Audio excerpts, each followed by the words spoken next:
We had a younger child who was 7. He was 7, but on education level, he was about at preschool. But his street smarts were way above mine, meaning when he fought like a man. He knew all the cuss words, and he wasn't afraid to use them. um, but I had to constantly remind myself that at the age of 2 or 3, he literally lived on the streets.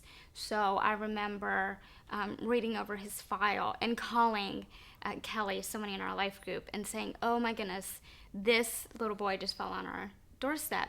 I remember calling all the girls in our life group, and one of the places we go is La Fiesta. We say, "Hey, we need some chips and salsa."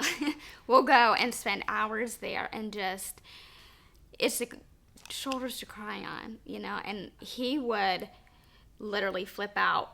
We didn't know what his triggers were, and going any place, to even just a store, he would flip out.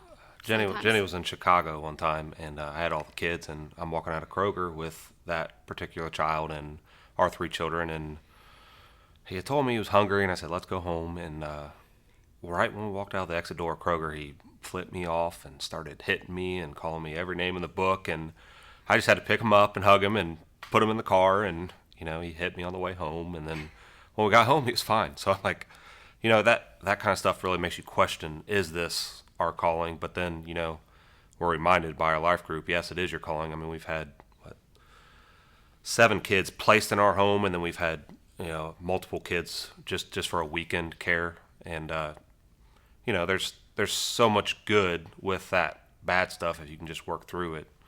And that's what our life group reminds us. Hey, remember, so-and-so that you had. He's doing great. But in the middle of all that, I can call and say, "This is what's going on. I can't even go to the store right now." And, well, what do you need? I'll go to the store. And we don't particularly live by everybody. We're in Heber. There's Covington. And then they say, "Well, we'll go for you."